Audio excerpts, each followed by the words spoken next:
Nós vamos falar sobre ansiedade. O Gilmar, há mais de 15 anos, é psicólogo, é um cara incrível, tem uma história maravilhosa na Zona Sul, já trabalhou em diversos órgãos. Gilmar, eu já falei um pouco sobre a tua história, que você tem um trabalho maravilhoso na Zona Sul, você é psicólogo há mais de 15 anos, tal. Fala um pouquinho aí da tua história para os nossos ouvintes, né? Os nossos amigos. O assunto que nós vamos falar hoje com o Gilmar é uma das dores do século. É um dos problemas assim terríveis que a nossa cultura tem passado. Mas o Gilmar vai começar se apresentando, falando um pouco da história dele. Seja bem-vindo, João Manuel, seja bem-vindo, Kel, seja bem-vindo, Eliane, seja bem-vindo, Gabriel, Priscila, lá de Jundiaí, seja bem-vinda. Temos a galera de Jundiaí, o Cássio de Jundiaí está aqui com a gente também. O João Manuel está na Brasilândia, se eu não me engano, Casa Verde. Estamos juntos, convide seus amigos, vamos bater o recorde nessa live, porque é um assunto muito importante. Vereador Pablo Cunha, lá de Franco da Rocha. Gilmar, agora com você, fala um pouquinho sobre a tua história, sua profissão, a questão da Zona Sul também que você atua, vamos lá. Vamos lá. Poxa, primeiro queria dizer que é um prazerzão estar aqui com você, viu? Jefferson, que maravilha a gente poder ter esse momento de encontro aqui. E a ideia realmente é contribuir, que legal que você tem feito esse trabalho. A gente sempre tem ouvido falar bastante do seu trabalho de coaching aí, toda essa preocupação com a inteligência emocional, enfim, um tema bastante, são áreas bastante relevantes para esse momento, né? Bom, deixa eu falar um pouquinho então do meu trabalho, né? Eu estou na psicologia desde 2003, atuando em consultório.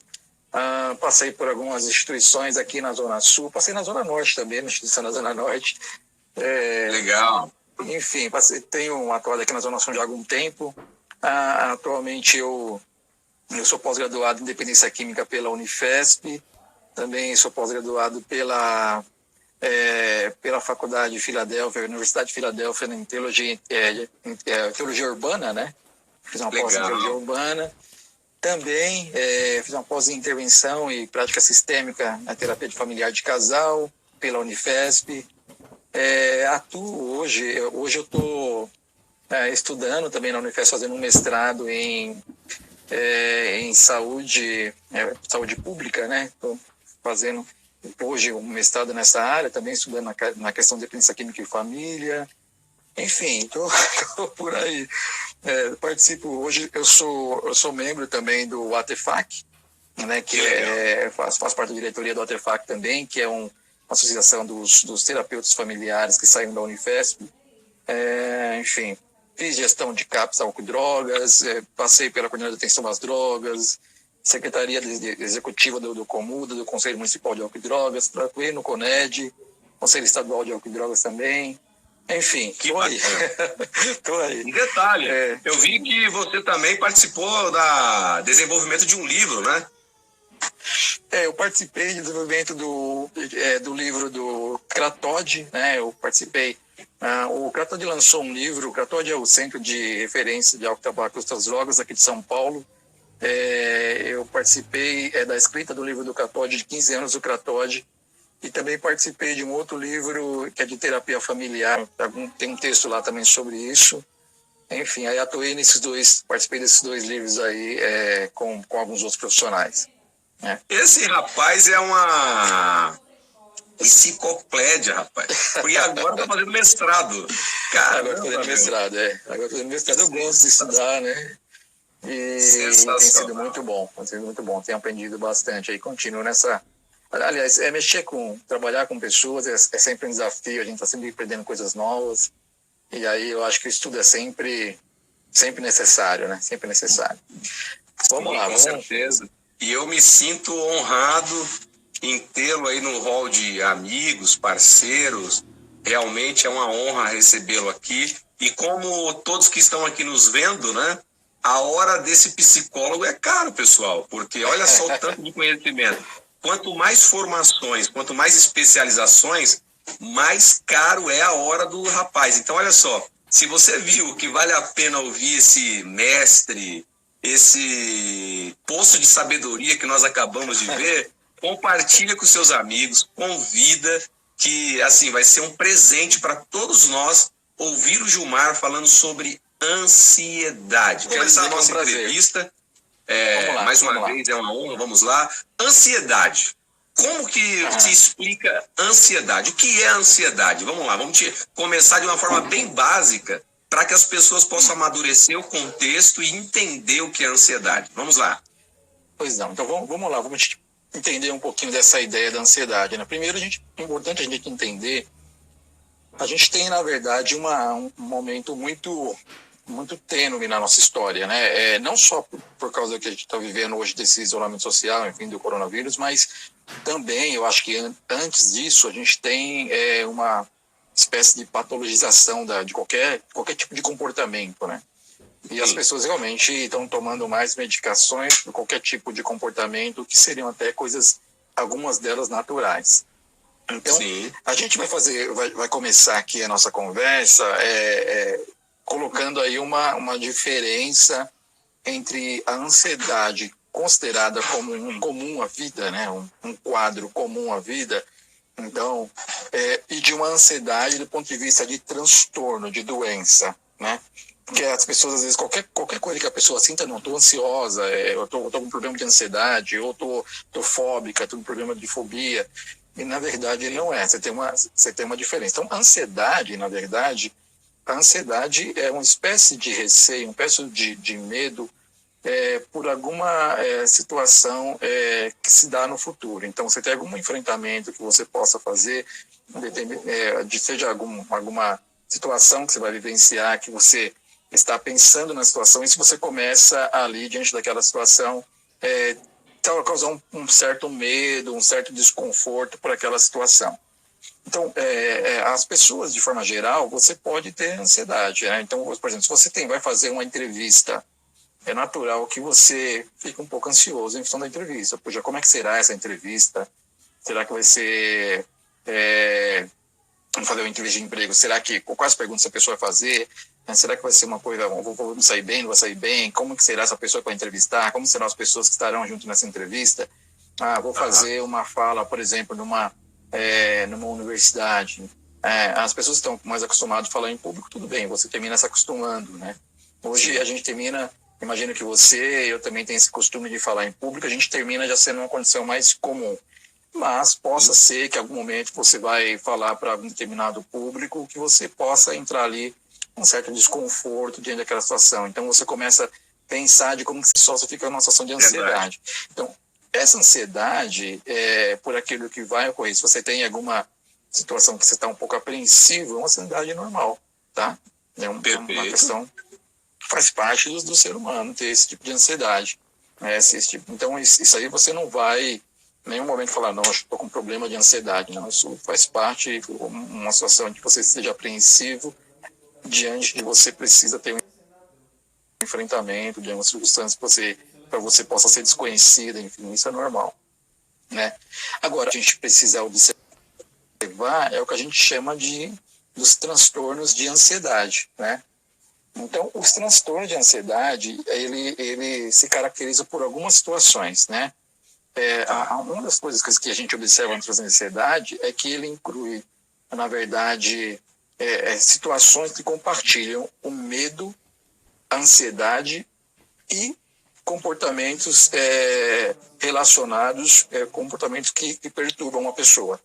Então, você tem uma tríade aí, né, de uma situação onde a pessoa está com medo, está com quadro de ansiedade e também está tendo comportamentos e perturbações aí que possam estar baseando os comportamentos relacionados à situação.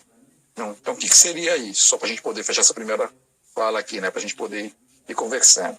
Então, o medo, na verdade, o medo é uma resposta emocional a alguma ameaça iminente, né? Então, você tem uma ameaça iminente ali, o medo está posto, né? O medo vem sobre a sua vida, ele se manifesta nas pessoas, né? Então, ele é algo que é percebido, é uma resposta emocional percebida diante de uma situação de um perigo iminente. A ansiedade, ela na verdade, é um medo, mas é como se fosse um medo antecipado de uma ameaça futura. Então, veja, você tem duas situações. Uma é o medo relativo a uma situação iminente. A outra é uma Tá. situação que você tem um medo de uma ameaça futura. E aí, quando você combina essas duas coisas, né, a pessoa está vivendo aquela angústia, aquele medo, sentindo ameaçado, não somente por aquilo que está por vir ali, mas como se fosse também por algo futuro. Então, é como se fosse uma mistura do que está acontecendo naquele momento, fosse uma mistura daquilo que está por vir, e combina-se a isso os pensamentos perturbadores naquele instante. Aí sim você está numa situação um pouco mais complicada, que a gente está pensando de fato num transtorno muito mais, configurando um transtorno de ansiedade. Muito bacana a sua explicação, Gilmar, e até mesmo para se tornar uma coisa mais clara ou simplificada para os leigos, vamos lá. Eu ouvi uma ocasião uma pessoa dizendo que a depressão é excesso de passado e a ansiedade excesso de futuro. Isso é uma verdade? Eu acho uma fala bastante feliz, assim. De fato, a depressão vou usar um pouquinho discordar só um pouquinho, mas não que fosse assim. A depressão, assim, ela na verdade, quando ela vai se manifestar, ela se manifesta por uma angústia que necessariamente ela está pautada no passado. Ela assim, na verdade, assim, quando você pega, por exemplo, a questão da depressão, você compara a depressão como se fosse de um luto, por exemplo, ou de alguma situação que você tenha vivido de tristeza, né? Então, na verdade, quando você identifica, geralmente, quando você tem uma situação que você identifica da onde vem aquela tristeza, da onde vem aquela angústia, geralmente você pode estar falando de uma situação de alguma perda que a pessoa teve, e aí você identifica que a pessoa possa estar ainda ressentida em relação àquela perda que a pessoa teve. A depressão, ela se configura com a ideia mais que a pessoa sabe que tem uma tristeza, mas não sabe de onde vem. Às vezes a pessoa até tem um fator desencadeador. Então, teve uma perda importante e a partir disso mudou toda a minha vida. Então, de repente, a pessoa tem uma situação de perda que desencadeou um quadro depressivo. E no caso desse quadro depressivo que está desencadeado, a pessoa até vai, como eu diria, ela vai nortear, ela vai colocar como um fato marcante aquela perda, mas você observa que aquela perda não seria suficiente para dar continuidade àquele sentimento. Então, de fato, assim, a depressão, quando a gente olha para o passado, é um acesso de passado nesse sentido. Às vezes você tem um fator desencadeante, né? E nesse sentido a pessoa como tivesse mudado a chavinha, ele mudou alguma coisa na vida da pessoa, que a pessoa começou a viver a partir de um contexto onde o pessimismo é mais evidente, onde a tristeza está mais evidente, enfim. Nesse sentido está certo, né? Mas quando você pensa, na verdade, que não existe um motivo X, né, que vai pautar essa depressão, e por isso se configura a depressão, você pensa, na verdade, que isso termina tendo uma certa constância. Já, de fato, assim, a ansiedade, ela tem essa ideia de um receio do futuro mesmo, a pessoa que está vivendo no futuro, né? É uma angústia constante por aquilo que está por ocorrer, né? Legal. E essa questão da ansiedade hoje tem feito as pessoas perderem a identidade. Faz sentido isso para o senhor como psicólogo, o senhor que atende aí há tanto tempo, né? Nessa questão, a questão da ansiedade ter atrapalhado a pessoa a ser ela, seja dentro de uma instituição religiosa, seja dentro da profissão, né? Que tem muita gente boa no nosso Brasil, mas tem pessoas que se destacam negativamente porque acabam sendo ansiosas, preocupadas demais. Como que o senhor vê isso na nossa questão cultural hoje, né? Trazendo para essa questão ambiente sistêmico? Pois realmente isso é uma verdade, porque a pessoa, geralmente quando ela está ansiosa, ela coloca, o comportamento dela vai ser de alguém que está numa condição de perigo ali realmente iminente, né? E aí que está o problema, porque embora você tenha uma ansiedade por aquilo que está por ocorrer, o seu modo de atuar é como se você estivesse ali numa estabilidade onde você tem um comportamento exacerbado, né? Então, seja pela agitabilidade, seja pela dificuldade de colocar atenção naquilo que está ocorrendo naquele momento. Então, é muito comum que você veja uma pessoa diante de uma situação ansiosa, numa questão de trabalho, por exemplo, a pessoa não consegue fazer uma boa leitura daquela realidade que ele está vivendo naquele contexto, porque ele está tomado por uma angústia, por um medo daquilo que está por vir, tentando focar o seu pensamento naquilo que está por vir, mas ao mesmo tempo sentindo todas as reações emocionais como que aquele perigo tivesse iminente, como se a pessoa tivesse... eu vou fazer uma cena aqui meio estranha, mas só para a gente poder pensar um pouquinho. Talvez se você pensar numa pessoa que teria medo de caçar, né, e fica pensando, como será quando eu vou caçar? Mas, ao mesmo tempo, ela como tivesse com um tigre na frente dela naquele momento. Então, ela está vivendo um receio pelo fato futuro, que ela vai caçar na noite, mas é como ela estivesse, naquele momento, tendo reações que o tigre está na frente dela. Né? E aí ela não consegue ter uma boa reação naquela situação. Então, isso... seja no trabalho, seja numa família, seja numa situação específica, ela vai ter ali, né, comportamentos desajustados, justamente porque aquilo que ela está sentindo é muito intenso e ela não consegue não vivenciar, não prestar atenção no que ele está sentindo. Acaba bloqueando a pessoa, né? Porque é uma... Exatamente. Até essa questão do bloqueio, né? O Dr. Augusto Cury, ele fala muito sobre a questão da SPA, né? Síndrome do pensamento acelerado. Acaba fazendo a pessoa pensar tanto lá na frente que ela acaba não fazendo no presente a ação que tem que ser feita com foco, atenção devida, né? Se a gente usar um pouquinho dessa ideia do Cury, ele diz algumas coisas do tipo janelas killers, né? Então, é um pouco dessa ideia. Quando a pessoa tem um pensamento X de algo que ele tem um determinado medo, ele vai, a própria mente dele vai puxando outras situações e que possivelmente ele não tenha dado conta, situações que ele tem ouvido, enfim, e vai fazendo desse momento um caos. E aí ele vai tendo dificuldade, logicamente, de lidar com a situação. E a ansiedade realmente tem essa ideia, né, de que a pessoa está extremamente acelerada, né, por algo que está por vir, e nesse sentido a pessoa não consegue viver o atual, né, não consegue viver aquilo que está acontecendo com ela naquele momento. Certo. Eu sou especialista em vendas e eu dou alguns treinamentos, até curso de vendas, viu, Gilmar? E uma coisa que eu falo bastante é sobre conexão. Você olhar no olho, sentir a pessoa. E é uma coisa que eu vejo, a pessoa ansiosa, ela não consegue sentir o outro porque ela não se sente, ela não está na essência. Isso? Sim, sim. A ansiosa ela tem dificuldade de linkar, né? Justamente porque é a mesma coisa de você pedir para uma pessoa se concentrar quando a pessoa está sentindo dor, né? Se está sentindo dor, a dor se sobrepõe às outras coisas. Então a pessoa vai ter dificuldade de ter atenção considerado quando a dor se sobrepõe. Sobretudo se ela estiver com uma dor aguda. Psiquicamente falando, a pessoa está em uma desorganização bastante aguda, num quadro mais ansioso, não estou falando de ansiedade normal, tá? De fato, é num quadro ansioso.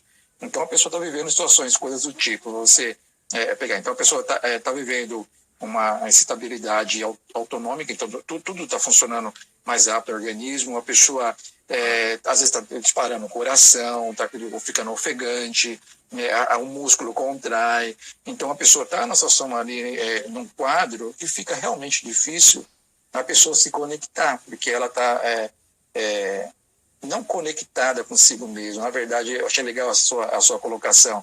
Realmente ela não está conectada consigo mesma, ela está imersa naquele quadro que ela está vivendo. Né? Então ela não consegue nem ter uma conexão adequada para poder se perceber e perceber o outro. Ela está sendo tomada por aquela avalanche de situações que está acontecendo com ela, tanto físico quanto emocional, que faz com que ela não consiga linkar. Faz sentido que isso acaba não deixando ela ter os resultados que ela merece, né? Porque ela trabalha, dá o gás, ela faz acontecer, mas ela não alcança o resultado esperado porque essa ansiedade não deixa ela ter foco. Tranquilo? É isso mesmo, né? Evidente. Ótima colocação, assim. De verdade, essa pessoa termina não tendo foco, porque exatamente isso, ele termina tendo... Eu vou usar mais uma vez daquela ideia que eu trouxe agora há pouco, né? Ele termina tendo comportamentos de quem está de frente de um tigre quando ele não está. Então, Sim. o desafio se torna maior do que aquilo que está posto naquele momento, né? E aí, Sim. realmente, ele tem essa dificuldade, né? Show. Agora vamos abrir para os nossos amigos. O Samuel fez aqui um comentário. O Samuel colocou aqui: a ansiedade é um problema neste tempo. A pressão pré... Eita, sumiu aqui. A pressão pré-resultado faz com que muitos desistam. Mediante isso, preciso entrar em equilíbrio para que não venhamos desistir dos objetivos. Pô, é verdade. A questão do equilíbrio emocional, razão, emoção, até mesmo a identidade, quem você é. Existem pessoas, como o nosso querido Gilmar acabou de expressar, que ela tem o medo do tigre, mas o tigre não existe, porque ela desenha imagens neurais negativas, porque o medo a domina. Isso daqui é um treinamento com o Gilmar, é um treinamento que nós estamos aqui, um coach com um psicólogo. Olha só, existe muito coach, psicólogo que eles não se entendem, entram em choque. Porém, aqui, meus amigos, aqui existe uma parceria, uma responsabilidade social, porque eu consigo contribuir com a missão do Gilmar, o Gilmar consegue contribuir com a minha missão. Existe coisa que o Gilmar faz que eu não faço, existe coisa que eu não faço, porque DNA diferente, profissões diferentes. Eu respeito e amo a psicologia, viu, Gilmar? Não é porque eu estou na tua frente, não, eu sempre falo isso. Sim, não, eu sei bem disso, do seu trabalho, conheço o trabalho, sei da seriedade, né? Aliás, eu não me deixo me colocar em confusão, eu só venho, na verdade, estar aqui porque eu sei do seu trabalho, sei da sua seriedade e me sinto confortável em estar aqui por conta disso, inclusive. Que legal, pô, a recíproca é verdadeira. Eu só te convidei porque eu sei do teu trabalho, porque você é um cara fantástico. Você é um poço de humildade, meu irmão. Imagina. Que legal, vamos lá, olha lá. O pessoal tá aqui, ó. Carla, qual o limite da ansiedade natural gerada por expectativa, por resultado e a ansiedade como patologia? Como lidar quanto ultrapassar do limite? Opa! Legal, essa pergunta é muito boa. Muito boa, assim. É difícil você, de verdade, cara, colocar... você dar esse limite quando a gente está falando de uma ciência que não é tão precisa assim. Mas vamos lá, vamos pegar um pouquinho dessas ideias, porque essa pergunta realmente é muito importante, dado você saber o quando que a gente está passando ou não. Eu costumo dizer que às vezes vale a pena você observar quando aquela determinada situação está te paralisando. Eu acho que é uma forma que eu costumo tratar com os pacientes, de dizer para eles, escuta, estou sentindo uma ansiedade, ok. O quanto que essa ansiedade está te atrapalhando, né? Em que momento você percebe que há um prejuízo considerado que aquela ansiedade está posta? Né? Ou estou sentindo uma tristeza, ok, e quanto que essa tristeza está te paralisando? Porque, de verdade, assim, como a gente estava dizendo agora há pouco, por mais que eu te diga de alguns sintomas, porque a ansiedade, assim, você tem alguns tipos de quadros ansiosos. Então, você vai ver sintomas diferentes. As fobias estão dentro de um contexto de ansiedade, por exemplo. A questão do mutismo, os transtornos de pânico, a própria ansiedade generalizada. Então, você tem quadros diferentes que aí você vai observar aqueles sintomas e aí, uma vez que você está dizendo um profissional que vai observar aqueles sintomas, você pode dizer, olha, essa pessoa está com esse quadro ansioso.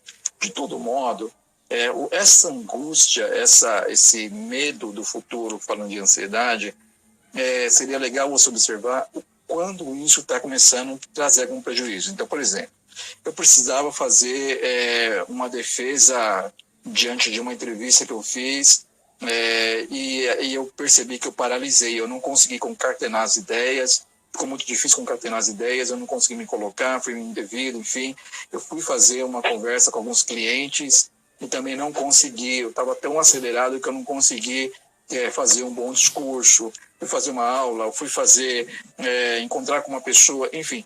eu não estou conseguindo sair de casa por causa de conta de eu estou ficando fóbico, fico com medo de entrar na... Então, quando você começa a desenvolver comportamentos evitativos, quando você começa a ter uma confusão mental ao ponto que aquilo está criando um caos dentro de você, isso começa a afetar o seu trabalho, começa a afetar as suas relações familiares, começa a afetar as relações entre amigos. Quando você começa a perceber que aquele quadro está trazendo um prejuízo, talvez você esteja de fato diante de uma situação aí que está se tornando mais uma questão patológica. E aí, Sim. Por conta disso, você precisa passar com um profissional para poder entender em que situação está. Porque às vezes a gente termina, infelizmente, procurando um profissional só na situação grave da grave. O cara não está conseguindo fazer mais nada, aí ele vai buscar ajuda. Não, o ideal Sim. É você buscar ajuda antes que a situação se torne grave. Porque geralmente quando se torna grave, algum prejuízo já existe. Né? O senhor então, falando dessa questão gravidade, é até interessante a gente deixar bem claro que eu era uma dessas pessoas há uns 4 anos atrás. Procurar um psicólogo é porque eu tô louco, é porque eu tô doente. Fala um pouquinho sobre isso, por favor. Sim, infelizmente é isso que as pessoas às vezes pensam, né? Porque, infelizmente, eu digo que a saúde mental ainda é muito... Ela é muito preconceito. Talvez a gente possa um dia falar sobre isso, porque existe um preconceito realmente muito grande em relação à saúde mental. De todos nós, na verdade. Preconceito à saúde mental, é isso? Eu acho que porque isso tem a ver com essa coisa de você não procurar ajuda, né? Então, e não precisar de ajuda também para sair de um quadro de saúde mental, né? Um quadro então, por exemplo, outro dia eu estava com uma paciente que dizia assim, eu não sei o que eu vou dizer, eu vou para a Bahia, eu vou encontrar com outros amigos lá, mas eu não sei o que eu vou dizer quando eu chegar lá, porque eles vão saber que eu estive internado por um quadro depressivo. Eu falo, qual que é o problema de você dizer que esteve internado por um quadro depressivo? Porque, né, a gente não teria o mesmo receio se você tivesse com um quadro... eu vou imaginar, eu tive um problema de apendicite, ou tive algum outro problema de saúde e fui internado por conta dele. Né? A gente teria esse receio. Você vai ficar com vergonha de falar para os seus amigos que você foi internado porque você teve uma pedra no rim. É um problema renal. De todo modo, quando você fala de saúde mental, desde procurar essa ajuda mais inicial, eu estou passando no psicólogo, então só posso ir no psicólogo porque a situação é mais grave, se eu estou de loucura, não. As pessoas passam para autoconhecimento, as pessoas passam para ter decisões mais assertivas, as pessoas passam para quadros menos complicados, mas que querem uma boa qualidade de vida, uma boa qualidade nas relações. Não necessariamente a pessoa vai num psicólogo e vai fazer um atendimento psicológico por conta de quadros graves de problemas mentais. E se assim o fosse, né?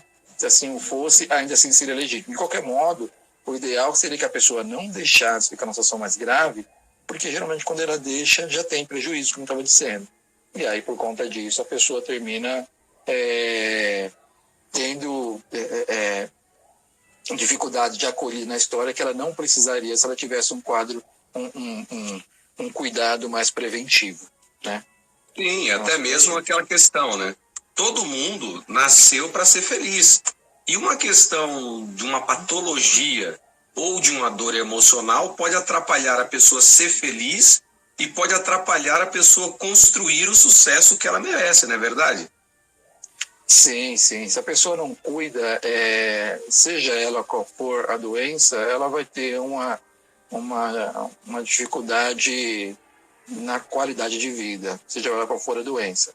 E a doença mental entra também nesse mesmo escopo, né? Então, se a pessoa, de fato, não cuida, ela vai ter uma dificuldade em relação à sua realização pessoal, justamente por não cuidar daquela área que também é fundamental para ela ter uma qualidade de vida melhor, né?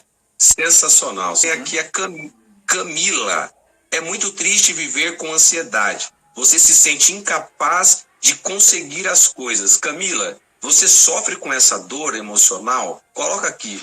E, de repente, coloca alguma situação que você se encaixou, que o nosso querido doutor, nosso querido psicólogo, amigo Gilmar Barros, pode nos ajudar dando dicas, dando sugestões, enfim.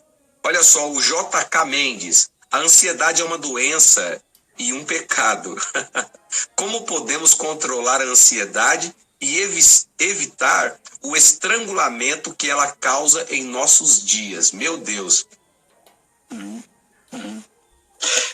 Bom, vamos pensar em algumas questões. De fato, o que a Camila falou obrigado pela contribuição, né? Eu acho que trazer sempre o comportamento, a gente termina, pelo fato de eu estudar, eu tenho sempre ficado preocupado que você pode ficar mais em termos técnicos, enfim, mais quadro de técnicos, mas de fato esse tipo de depoimento é interessante para a gente poder pensar. Realmente a pessoa tem essa sensação, né, de que não deu conta, né? E aliás isso se torna na verdade um ciclo vicioso. Que a pessoa numa situação ali de um quadro ansioso, a pessoa começa a ter medo de ter outro quadro ansioso naquela situação que é relevante, né? Sim. Então, como que aumentar a situação de estresse, como aumentar a situação de própria ansiedade, enfim, a tensão vai aumentando, porque a pessoa, quando vai vivenciar novamente alguma situação que ela não foi tão feliz, dado que ela estava num quadro ansioso, faz com que ela possa repetir aquele tipo de histórico, né? Repetir aquele tipo de memória, e faz com que aquele outro quadro parecido futuro se torne tão mais ansioso, tão mais apreensivo, tão mais difícil de se vivenciar. E aí tem essa sensação, não dei conta da situação, né? Verdade. Em relação à ideia que ele estava trazendo de ao mesmo tempo ser um pecado e ser algo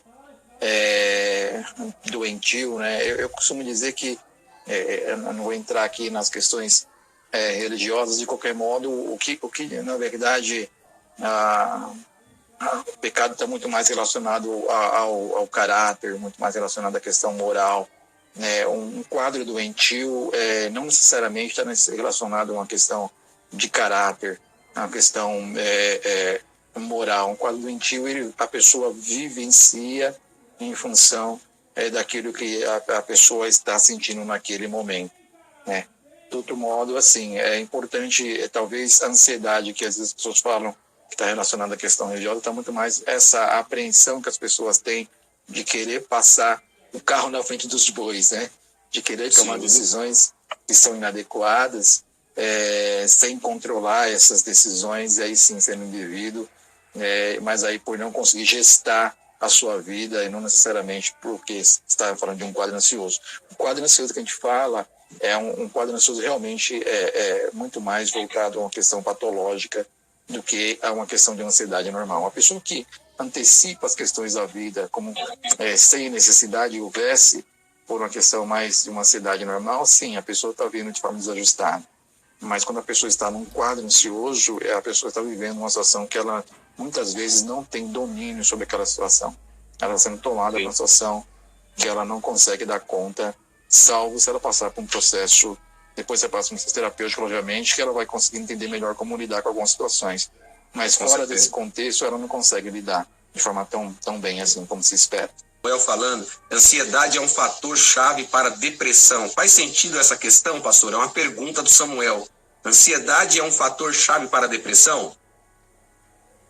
Então, na depressão, a gente tem uma diferença entre quadro patológico e sintoma, tá? Para a gente poder entender isso, eu sei que é uma coisa bem técnica, mas e talvez até um pouco acadêmica, mas assim, você tem uma situação, por exemplo, o sintoma, ele pode estar presente em várias doenças. Então, por exemplo, você pode encontrar a ansiedade enquanto sintoma na depressão.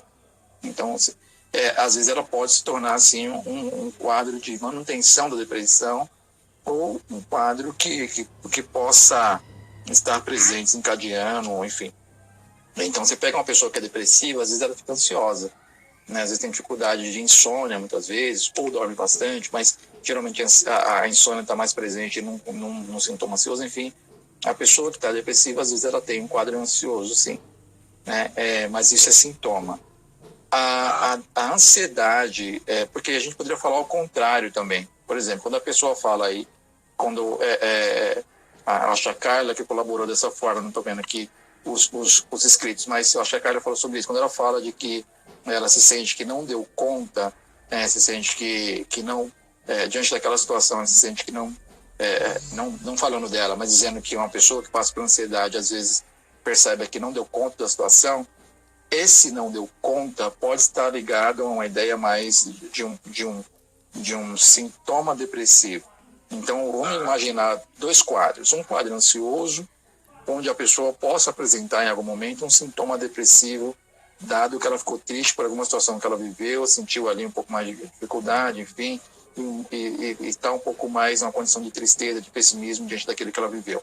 Então, ela está depressiva, mas não é uma depressão, patologia depressão, um transtorno depressivo, transtorno de afetivo na linha da depressão. Do outro modo, você pode ter uma pessoa que tem, de verdade, uma depressão e que tenha sintomas de ansiedade, né? Então, não é que ela tem duas patologias, ansiedade e depressão. Não, ela tem uma depressão e tem sintomas ansiosos, né? Então, nesse sentido, assim, são duas coisas que uma coisa pode estar ligada à outra, pode, mas pode estar ligada muito mais com sintomas, salvo se a pessoa tiver um diagnóstico aí dado das duas condições de doença. Mas, de forma geral, as pessoas terminam confundindo muito essa ideia do sintoma enquanto um quadro patológico. A Elaine Norberto está perguntando o seguinte: ansiedade é um sintoma da síndrome do pânico? Legal. Obrigado por essa pergunta, Elaine. Assim, na verdade, a ansiedade, ela sim se torna um sintoma da síndrome do pânico, mas você pega, na verdade, existem alguns tipos de transtorno de ansiedade, né? Então, o pânico, né, no caso, o transtorno de pânico, ele está dentro do espectro dos tipos de transtorno de ansiedade. Então, só para você pensar nisso. Então, você tem, por exemplo, diante do transtorno de ansiedade, você tem transtorno de ansiedade de separação, você tem um mutismo seletivo, você tem alguma fobia específica, que está tudo dentro desse guarda-chuva de ansiedade. Você tem o transtorno de ansiedade social, né, então as fobias sociais, o transtorno de pânico, a agorafobia, transtorno de ansiedade generalizada, transtorno de ansiedade induzido por substâncias.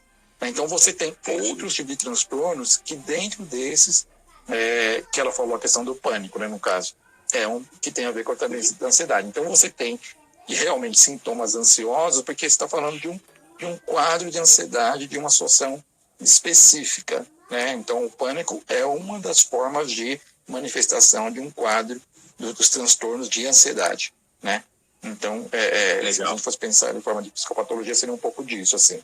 Por conta disso, de fato, você tem situações que são parecidas de como que a pessoa está vivendo aquele medo naquele momento. Legal, sensacional, doutor. Aí tem a pergunta da mesma pessoa que fez essa última pergunta, que é a Eliane Norberto, que ela está falando o seguinte: qual a melhor maneira para controlar essa questão da ansiedade? Teve uma pessoa, eu acho que foi um rapaz que fez uma fala que eu achei bem interessante, quando ele fala de como que a sociedade de uma situação onde a gente vive as pessoas de um sistema que adoece, no caso, né? Que são colocados uma pressão absurda para as pessoas terem resultados. E ele está falando, inclusive, do equilíbrio, né? De equilibrar um pouquinho de como essas coisas se dão, né? De verdade, assim, é importante você realmente essa coisa mais de tentar se proteger um pouquinho, realmente vale a pena você, às vezes, se perguntar, fazer algumas perguntas para si, né? Perguntar um pouquinho, o que eu estou sentindo é condizente com aquilo que eu estou vivendo nesse momento, né? Então, essa é uma pergunta que eu costumo usar em várias situações, assim, não só na questão da ansiedade, mas o que eu estou sentindo é condizente com aquilo que eu estou vivendo? Esse medo é condizente? Será que eu não estou com medo do tigre na minha frente quando eu vou só caçar depois? Então, é importante você se perguntar para poder se perceber um pouquinho. E aí, eu acho que ponderar um pouquinho quando ele diz dessa coisa de ter uma pressão sobre. Eu costumo fazer uma pergunta também que eu acho que eu gosto de refletir. Será que eu quero ou eu preciso, né? Porque tem coisas que você quer, mas não necessariamente você precisa, né? Tem coisa que você não quer e precisa. né, fazer. Então, às vezes a gente quer dar conta de coisas que a gente, de fato, não precisa fazer. A gente, às vezes, quer dar conta de várias coisas que não são necessárias, né? E aí, realmente, focar naquilo que é necessário, colocando que todo mundo tem o seu limite. Então, é importante que a gente possa organizar a nossa vida de um jeito que seja a mais equilibrada possível, né? Então, é importante que você tenha um cuidado, que tem coisas que são na linha do lazer, que são também importantes. As pessoas, por exemplo, hoje não gostam de estarem ociosas. E a ociosidade é uma coisa muito interessante para você poder refletir, para você poder desacelerar, Verdade. né? Você ter momentos que você possa realmente parar, né? Ter momentos ali de contemplação. Eu lembro antigamente, quando eu morei num lugar que a gente morava num sítio, eu gostava de ver as formiguinhas trabalhando, né? Eu passava horas vendo as formigas trabalhando. Achava aquilo fantástico, achava. Então, esse momento onde você para contemplar as coisas, você para ficar refletindo ali, não diante de uma televisão. A televisão você faz isso, mas você está recebendo informação. Humano, né? Você está recebendo aí várias informações o tempo todo. Mas você possa realmente não ter essa poluição de informação, você possa parar, refletir, onde você possa ter momentos também de lazer, onde você possa ter momentos que você consiga colocar na sua vida um cardápio de uma forma que você tenha coisas diferentes, né? Que você tenha estímulos diferentes e até não estímulos também, de forma mais equilibrada, você não ficar vivendo só de estímulo, e coisa que dá conta. E talvez isso faça com que você tenha uma vida menos estressante, por conta disso você tenha menos situações de ansiedade, né? Então, verdade, isso logicamente falando de ansiedade, mas ajuda para outras áreas também, né? Com certeza. O nosso querido amigo Cássio, que está lá em Jundiaí, colocou aqui uma pesquisa. Saúde mental, depressão em 2017 já ocupava o 10º lugar em afastamentos pelo INSS. 44,3 mil afastamentos em 2017. Ansiedade, 15ª posição, 28,9 casos atualmente. Então, veja bem, é uma situação muito séria. No entanto, hoje é parte da doença do século, né? Nós poderíamos falar de diversas outras doenças do século, e isso acaba sendo, assim, muito grave. Eu queria só agradecer por essa oportunidade de estar contigo. Me sinto aqui privilegiado por esse momento. Quero agradecer o pessoal que acompanhou a gente nesse momento, nesse bate-papo.